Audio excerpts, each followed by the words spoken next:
Okey, boleh start balik. Dah. Okey.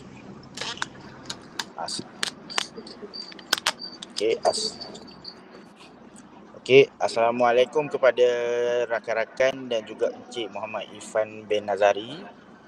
Kami pelajar daripada UPSI ingin bertanyakan tentang pengurusan serta pembangunan ekonomi keluarga, di mana kami di sini ingin menemu buat Encik selaku wakil keluarga yang menjalankan perniagaan di sekitar Tanjung Malay. Jadi Encik, sekarang boleh tak saya minta kepada Encik untuk perkenalkan diri Encik berserta dengan beritahu jenis keusahawanan apakah yang diceburi oleh pihak saudara. Okey, terima kasih Muhammad Syahir atas pertanyaan dan kawan-kawan yang sudi menjemput saya sebagai penemu bual lah. Okey, nama yang diberi Muhammad Irfan bin Nazari, lahir di KL dan menetap di Kelantan. Sekarang tengah teman wife saya lah belajar dekat UPSI. So sambil-sambil tu saya ada menjalankan bisnes secara kecil-kecilan sahaja, iaitu food and beverage, F&B lah. So dalam bidang F&B, dan saya pun masih bekerja sekarang dekat salah sebuah kafe dalam UPSI juga, tapi dalam masa yang sama saya mencari income yang lebih dengan membuat bisnes F&B. Okay. Itu sahaja pengenalan sedikit daripada saya.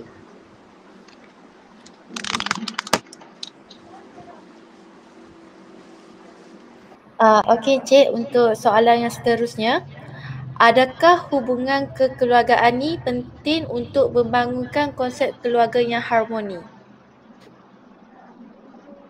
Okey, terima kasih saudari siapa nama? Anis. Okey. Hubungan kekeluargaan ni memang sangat-sangat penting untuk membangunkan konsep keluarga yang bahagia. Terutamanya adalah kerjasama antara kedua-dua pihak lah. Bukannya saling bergantung atas suami ataupun isteri.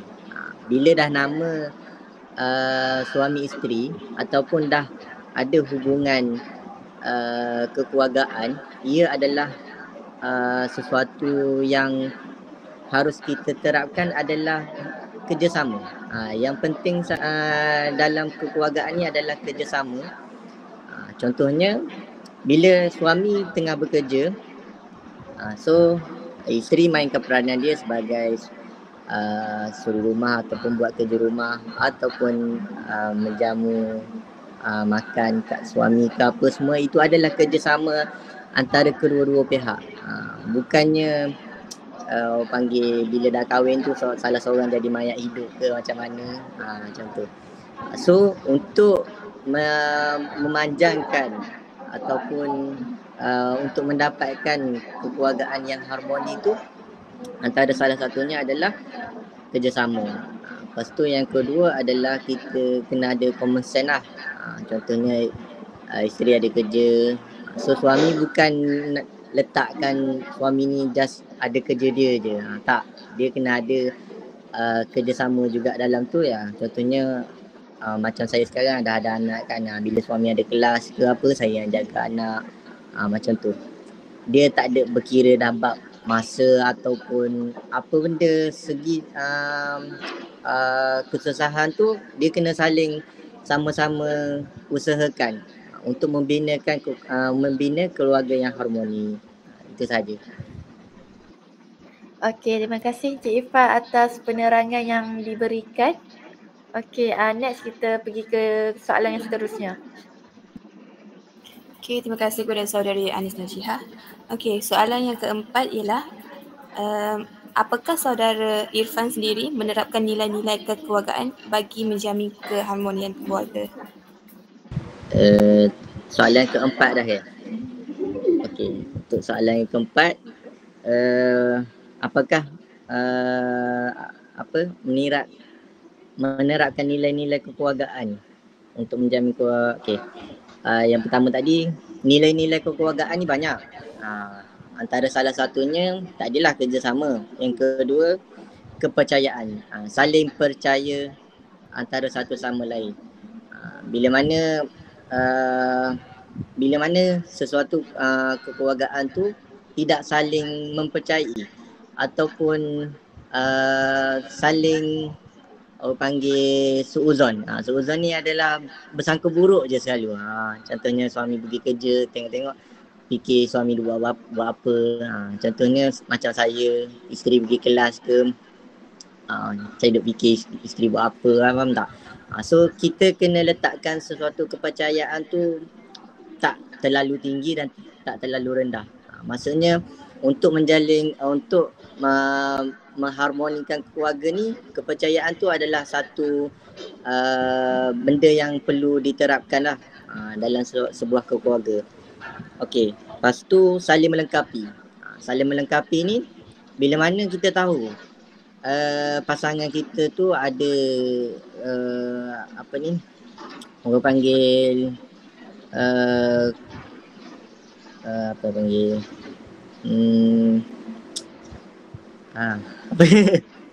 saling melengkapi lah. Maksudnya bila isteri ada kekurangan ke, bila saya sendiri, tak semua orang ni ada kesempurnaan yang sempurna betul. Tak.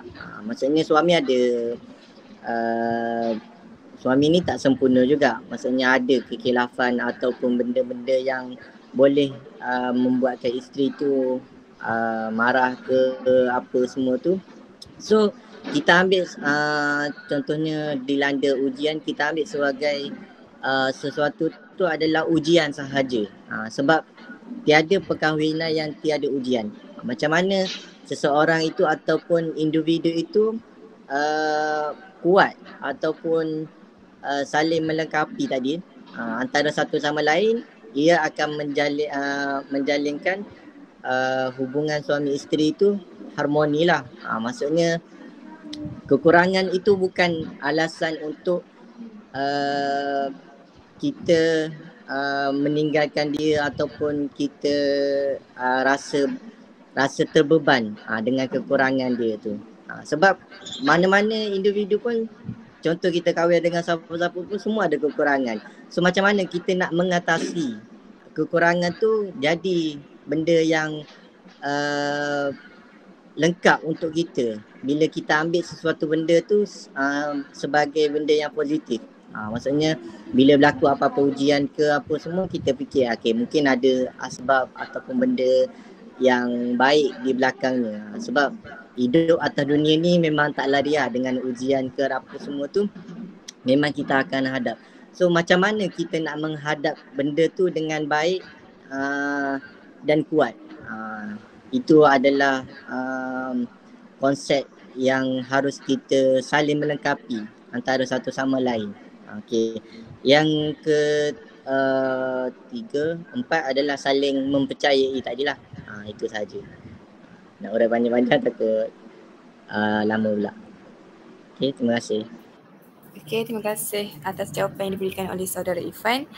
Okey, baiklah saudara Irfan, bagi soalan yang seterusnya ialah apakah kekangan yang saudara hadapi ketika menerapkan nilai kekeluargaan dalam bidang perniagaan saudara sendiri? Itu sahaja.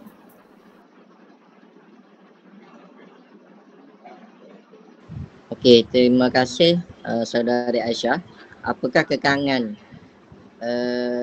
ketika nak menerapkan nilai kekeluargaan tadi dalam membuat perniagaan kan? Contohnya dia kekangannya adalah, kebiasaannya adalah masa lah. Masa dengan isteri, masa dengan anak, masa kita dengan kerja kita. So macam mana kalau saya sendiri nak manage semua benda tu. Sebab nak tak nak semua adalah kewajipan. Maksudnya isteri adalah kewajipan kita, anak pun kewajipan saya, lepas tu kerja saya pun adalah kewajipan saya. dan tanggungjawab saya adalah untuk memberi nafkah kepada isteri saya dan anak-anak saya. Anak saya lah sekarang.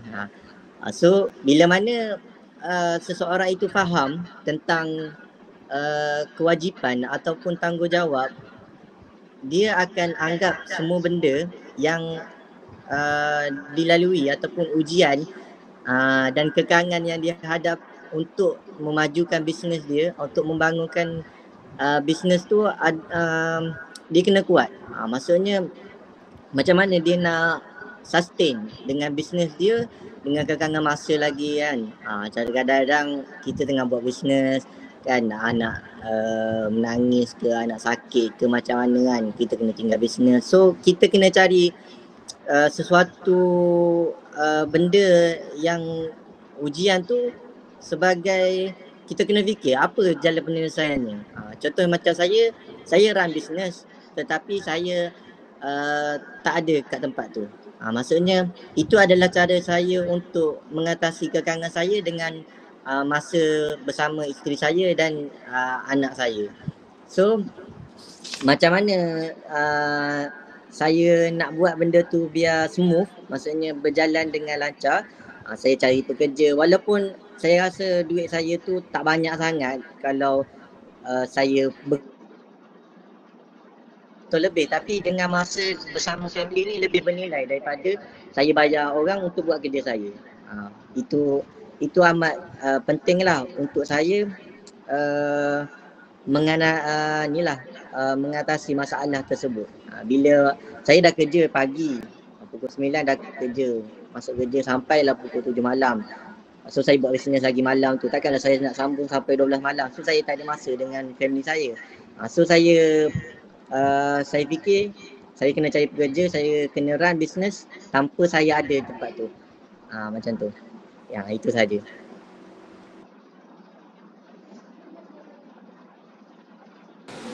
Baik, terima kasih saudara Irfan atas jawapan yang diberi. Jadi untuk soalan yang seterusnya, saya ingin bertanya, mengapakah saudara memilih untuk menjana pendapatan lebih dalam keluarga saudara?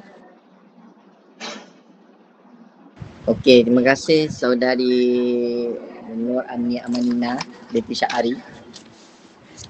Okey. Mengapakah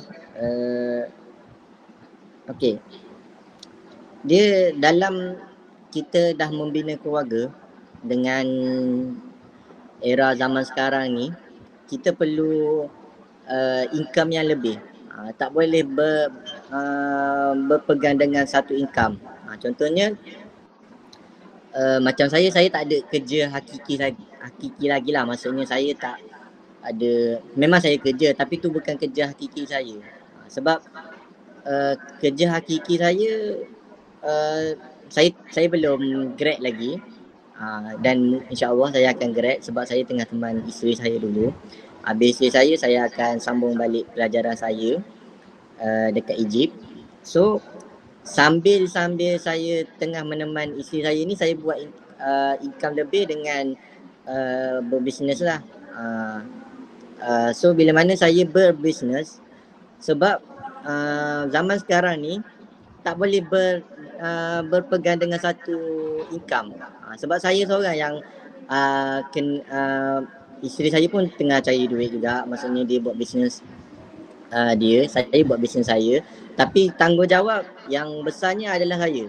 So macam mana? Saya tak boleh bergantung dengan isteri saya. Income dia, duit dia.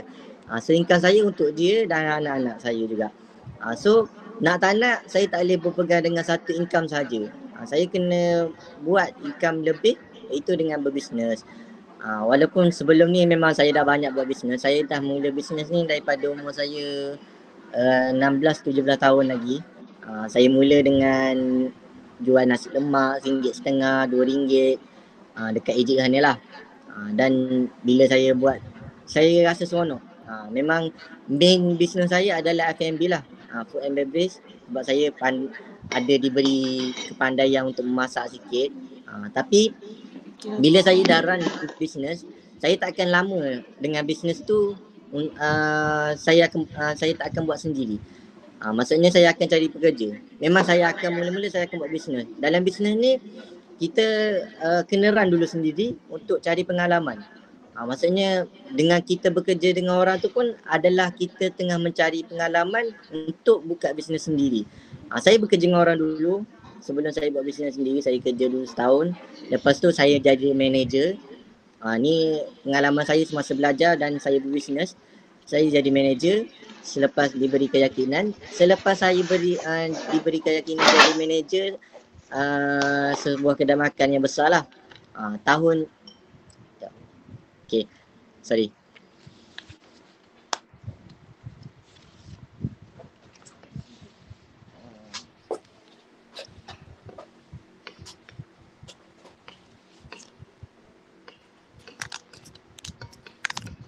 Sekejap saya tengah.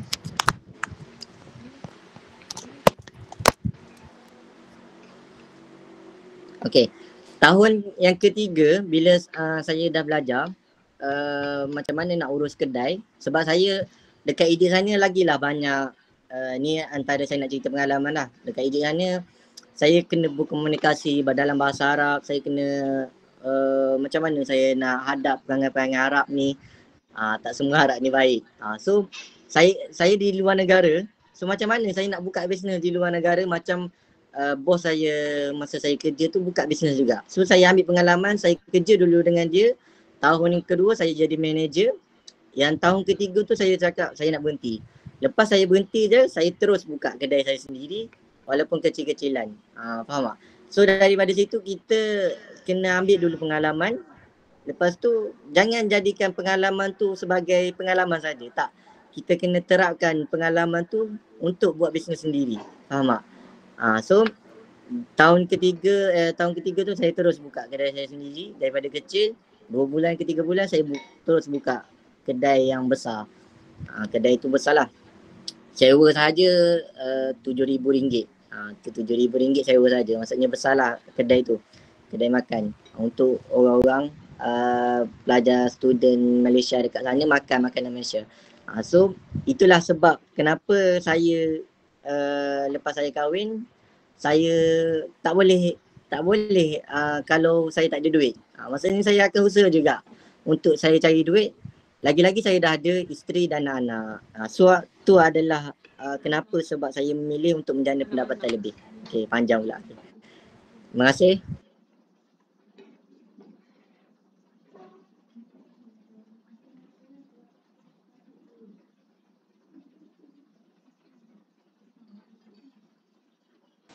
Baik, terima kasih atas jawapan yang diberi oleh saudara Irfan. Baik, soalan yang seterusnya saya ingin bertanya, apakah struktur bajet keluarga saudara dan anggaran perbelanjaan yang diperlukan untuk menyediakan kehidupan keluarga yang selesa? Okey, terima kasih saudari Nur Amni Amanina. Okey. Struktur bajet kewargaan, anggaran pembelanjaan. Anggaran perbelanjaan sekarang dia tak sama. Dia pembelanjaan keluarga ni dia tak sama. Ikut individu masing-masing lah, maksudnya ikut keluarga masing-masing. Contohnya ada orang dia pembelanjaan dia rendah sebab mungkin ditanggung oleh permulaan pernikahannya ditanggung oleh mak ayah. Contohnya dia duduk mak ayah ke apa semua. So tanggungjawab dia ataupun income yang perlu ada mungkin average dalam 2 hingga ke 3,000 sahaja, sebab dia tak perlu bayar rumah, dia tak perlu bayar kereta. Contohnya dah ada kereta daripada mak ayah sendiri untuk tolong dia waktu dia baru dapat pekerjaan ke. So average untuk seseorang keluarga tu dia tak sama. Macam ada orang lifestyle dia ataupun pembelanjaan makan dia saja tu dah sampai 1,000 lebih kan. Dia dengan isteri dia ke macam mana. So dia ikut taraf ataupun pendapatan masing-masing. Macam saya untuk buat masa sekarang saya kena ada pendapatan sebulan 5 hingga ke 6,000 untuk hidup dengan baik lah. Maksudnya tak ada kekangan lain lah. 5 hingga ke 6,000. Walaupun saya kerja dekat ESG tu, kerja sekarang tu just 1,600, 1,800 je basic sekali dengan OT tu. So saya macam mana saya nak capai 5,000 ke 6,000 tu, nak tak nak saya kena usaha lebih. Nak tak nak saya kena buat income lain yang boleh menanggung pembelanjaan maintenance family saya sendiri, daripada segi rumah sewa, semua pembelanjaan lain lah, makan, minyak kereta. So atas individu sendiri yang manage kewangan dia masing-masing. Maksudnya kewangan ni daripada suami sendiri yang cari duit. So dia nak manage macam mana. Contoh pendapatan dia 2,000 hingga ke 3,000. Ramai sahaja yang pendapatan 2 hingga ke 3,000 tak menjadi masalah pun untuk dia bersama isteri dan anak-anak dia. So mungkin pembelanjaan lain dia kurangkan, dia tak ada kos-kos lain yang harus dibayar. So dia atas individu masing-masing lah. Itu saja untuk menjawab soalan tadi. Terima kasih.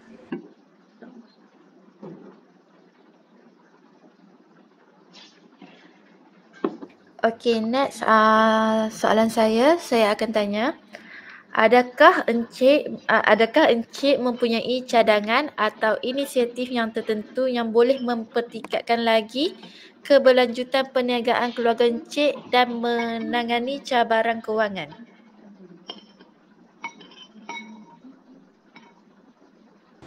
Okey, terima kasih saudari Anis. Okey,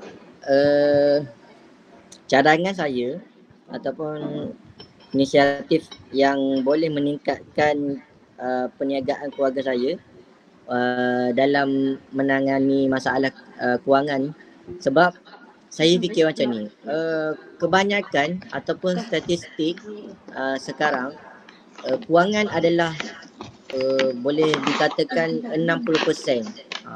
Statistik penceraian yang berlaku dalam Malaysia ni daripada masalah kewangan. So nasihat saya sendiri, kalau kewangan tak kukuh, saya nasihatkan kalau suami ataupun ni pasangan tak ada kewangan yang kukuh lagi, kalau boleh hold dulu, biar ada pendapatan yang tetap dulu.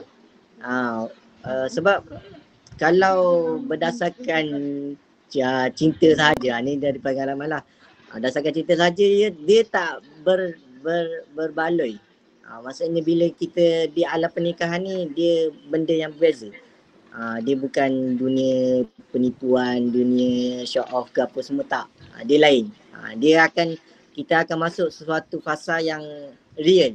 Macam mana kalau seseorang tu, individu tu tiada pendapatan yang tetap, dia nak menanggung isteri ataupun anak dia nanti macam mana?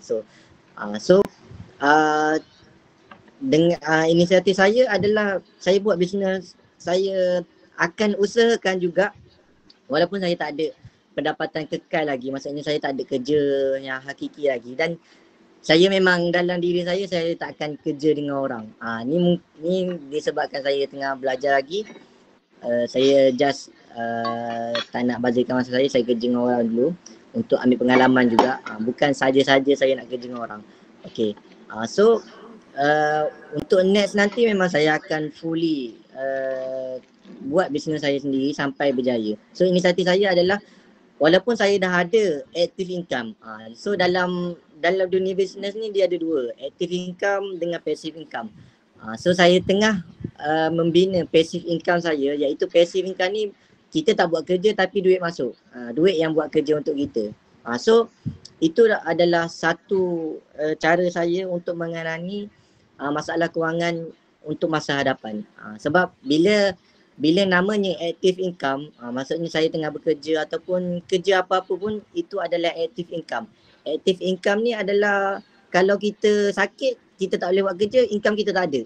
So kita kena ada kebarangkalian kita benda tu berlaku. Maksudnya kita tak selamanya sihat, kita tak selamanya, walaupun kita kerja dengan orang, dia ada dua je. Kerja bila kita kerja dengan orang, contohnya ada yang nak jadi cikgu ke nanti, ada dua je. Kita diberhentikan ataupun kita nak berhenti, tu je. So kita tak ada jaminan yang tetap yang boleh buat kita ada income walaupun kita ada masalah lain. Maksudnya bila kita dah bina passive income, dalam masa sama kita buat active income. Macam sekarang saya tengah buat passive income bersama Public Goal lah. Walaupun benda tu kecil-kecil lagi, tapi tak apa, saya percaya dengan proses, trust the process. Maksudnya saya jalankan active income selagi saya ada kudrat ataupun kekuatan, saya buat lagi passive active income saya. Dalam masa sama saya dah mula buat passive income saya untuk masa depan saya. Sebab saya nak pencen umur 30. 30 tu saya tak nak buat kerja apa-apa. Biar duit yang buat kerja untuk saya. Faham tak? So orang kaya dia tak bekerja. Orang kaya ni duit yang bekerja untuk dia. So kita tak bekerja untuk duit. Kita kena duit yang bekerja untuk kita. Tapi nak capai duit kerja untuk kita tu, kita kena kerja dulu untuk duit, tetapi dengan usaha yang lebih daripada orang lain lah. Tu adalah satu inisiatif saya sebagai seorang suami untuk mengenangi masalah kewangan. Itu saja, takut panjang. Okey, terima kasih Encik Ifan. Okey, next kita pergi ke soalan yang seterusnya. Siapa? Okey. Boleh dengar tak suara? Boleh? Boleh. Okey. Untuk soalan yang seterusnya, pada pendapat Encik, adakah perniagaan yang dijalankan sekarang ini dapat menjamin kewangan keluarga yang stabil pada masa akan datang? Okey, terima kasih saudari Wana di sini. Nama apa? Nur Zawana. Okey. Bila mana? Okey. Contohnya saya tengah buat bisnes donat sekarang kan. Macam tadi ada beberapa orang yang ambil gambar dekat stall donat saya. Okey. Saya nak menjaminkan benda tu untuk masa hadapan tak? Sebab bila mana ia adalah active income, dia tak menjaminkan apa-apa pun di masa hadapan. Sebab banyak benda boleh berlaku. Contohnya saya keluar opsi nanti, mungkin pekerja saya tak boleh run bisnes macam saya run. So memang saya tak jamin apa yang saya buat sekarang, maksudnya selagi mana benda tu active income, saya tak jamin ia akan stabil untuk masa hadapan. Sebab tu saya tengah bina passive income saya. Memang passive income ni dia akan stabil untuk masa hadapan nanti. Okey. Terima kasih.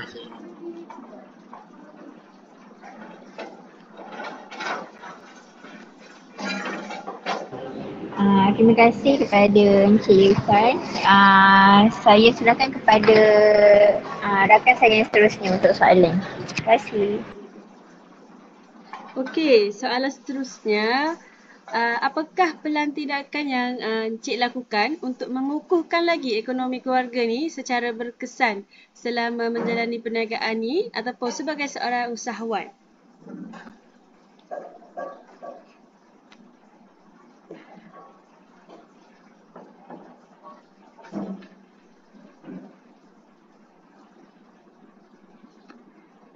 Dengar tak?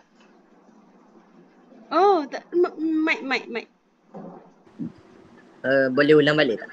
Ulang balik, okey. Okey, soalan seterusnya. Apakah pelan tindakan yang Encik lakukan untuk mengukuhkan lagi ekonomi keluarga secara berkesan selama menjalani perniagaan ini ataupun sebagai seorang usahawan? Terima kasih. Aduh, ni dia tampak. Okey, terima kasih saudari Anis Nabiha.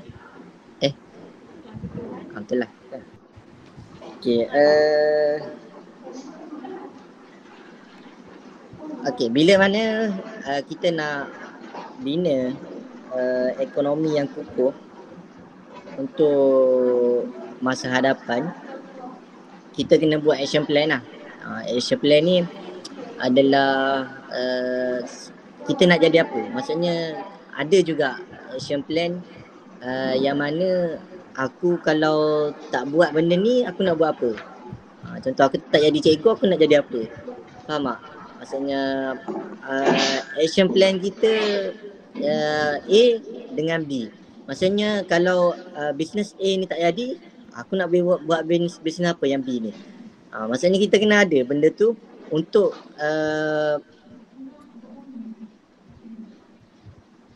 mengukuhkan lagi lah bisnes kita tu. Maksudnya kalau macam saya akan buat dream chart.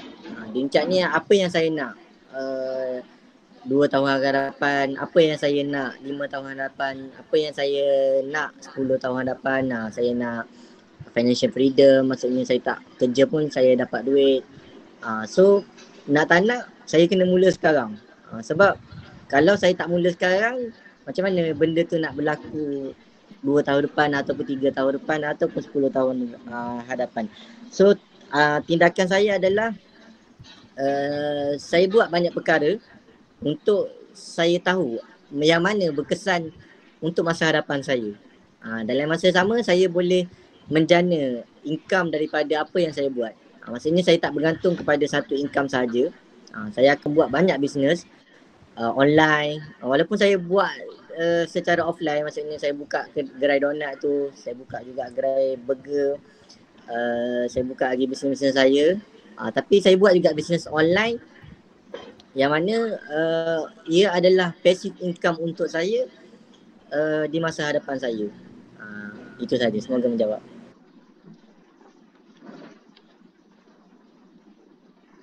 Okey, baik, terima kasih. Okey, soalan seterusnya, adakah terdapat masalah ataupun halangan yang perlu dihadapi oleh Encik sekiranya perusahaan ini dari Encik ni tidak stabil ataupun tidak berkembang? Lepas tu, adakah ia akan memberi kesan kepada ekonomi keluarga Encik?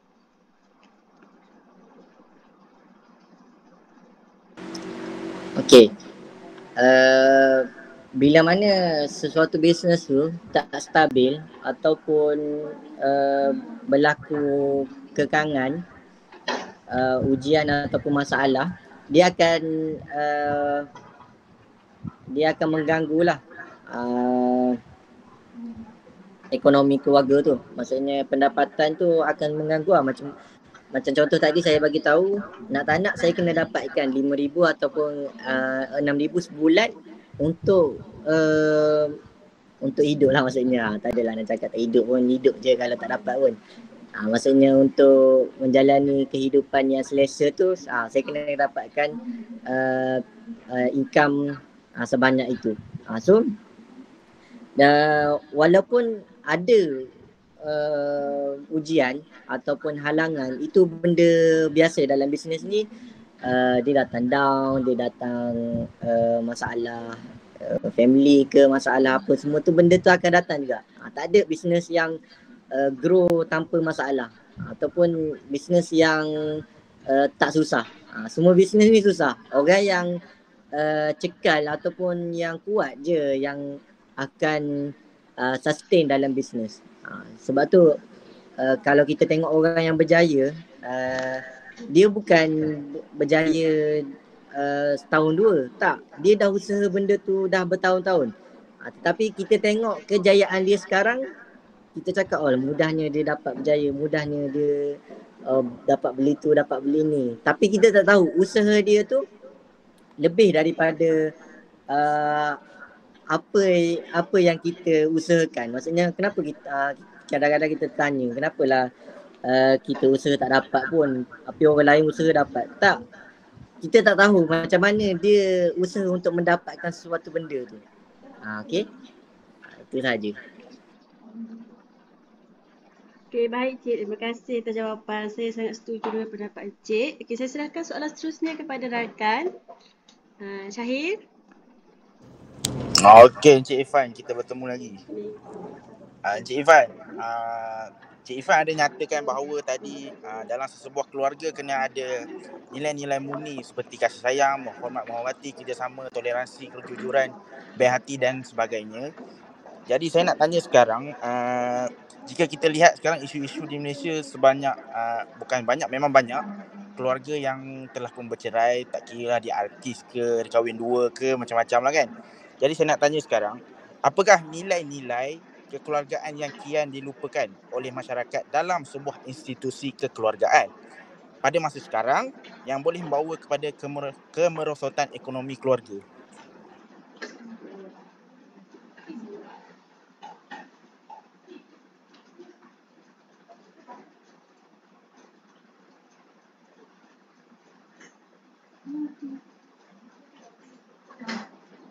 Okey, sorry.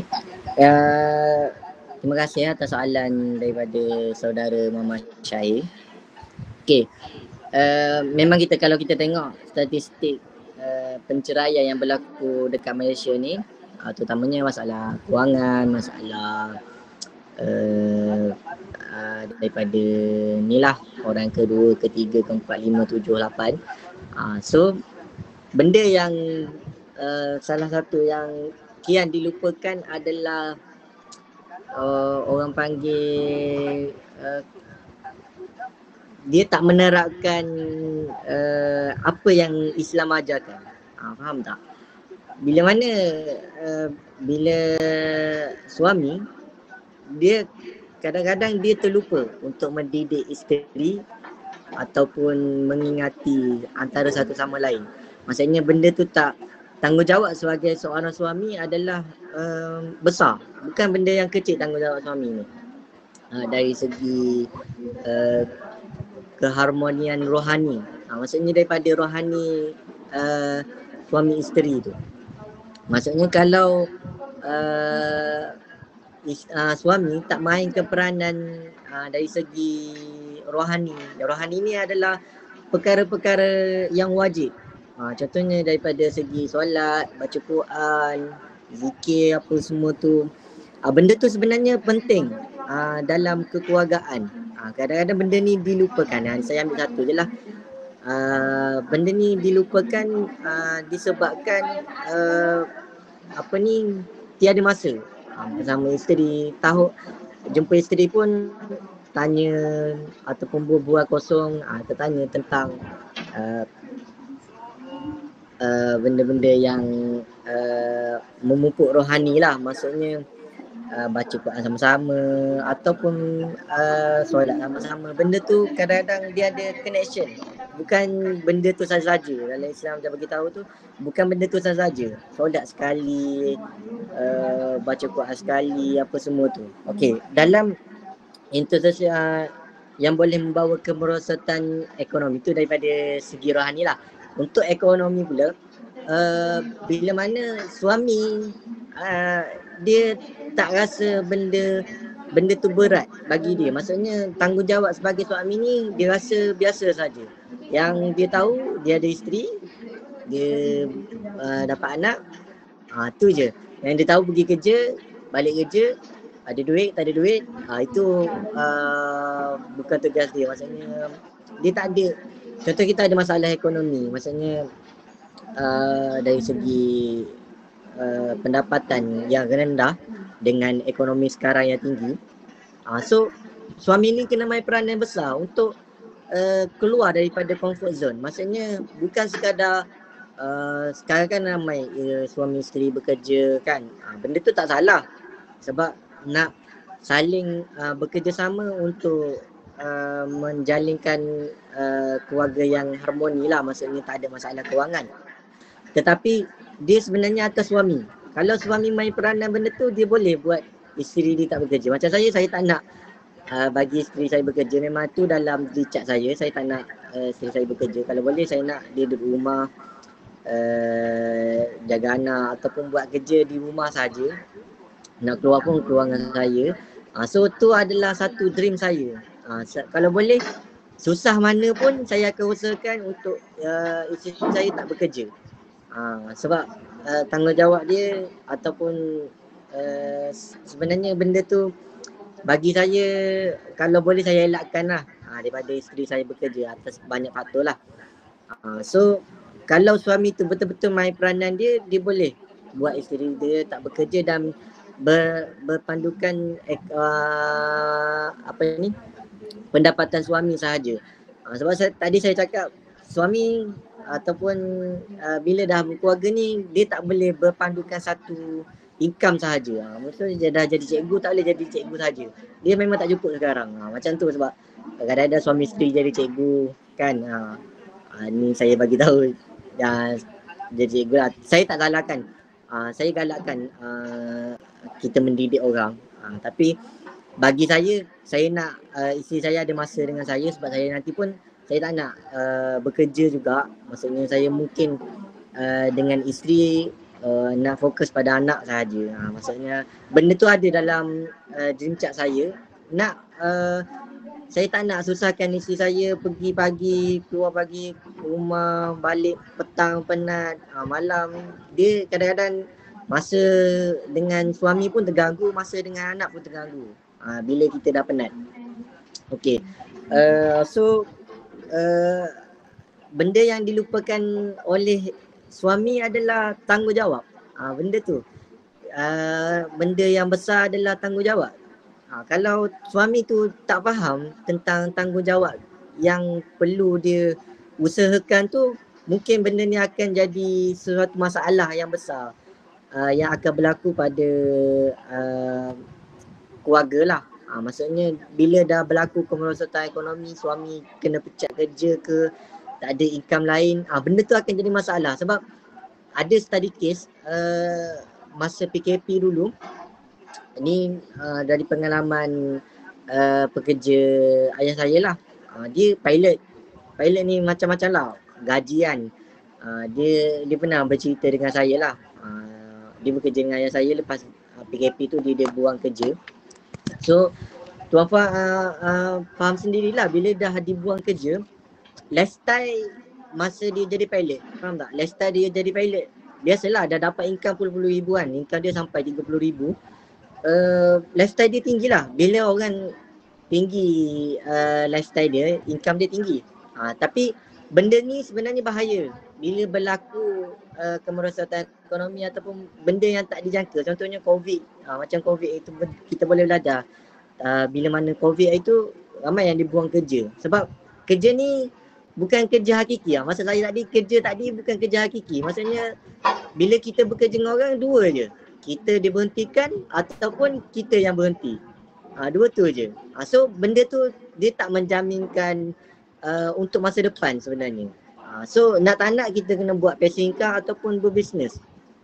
Untuk action plan tadi lah. Maksudnya kalau aku dibuang kerja, kita kena ada macam tu. Kalau aku dibuang kerja, aku nak kerja apa? Macam mana aku nak bagi makan anak bini aku? Benda tu perlu diterapkan kepada suami yang untuk mengharmonikan lah kebahagiaan kepada isteri dan anak-anak. Dan sebagai isteri pun dia kena faham tentang proses yang dilalui oleh suami pada permulaan pernikahan. Benda ni penting. Bukannya pada permulaan yang kita nampak suami kita susah, tak. Dia tengah berusaha, kita nampak benda tu kan. Flow dia, kita kena sabar dengan flow dia. Mungkin Tuhan tak bagi sekarang, dia bagi akan nanti kan. Tapi kita sebagai suami isteri, kita kena ada saling percaya dan saling bekerjasama lah untuk merealisasikan impian kita tu. Faham tak? Okey. Itu semoga menjawab.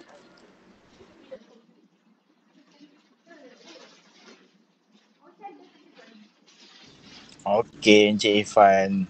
Saya sebagai seorang lelaki setuju dengan semua pandangan yang Encik Ifan berikan tadi. Kita punya sesi temu bual sudah di penghujungnya, Encik Ifan. Jadi kami ingin mengucapkan terima kasih dan minta maaf kerana mengganggu masa Encik Ifan bersama isteri. Sekian saja daripada kami. Assalamualaikum. Okey, terima kasih. Jumpa lagi. Semoga berjaya semua.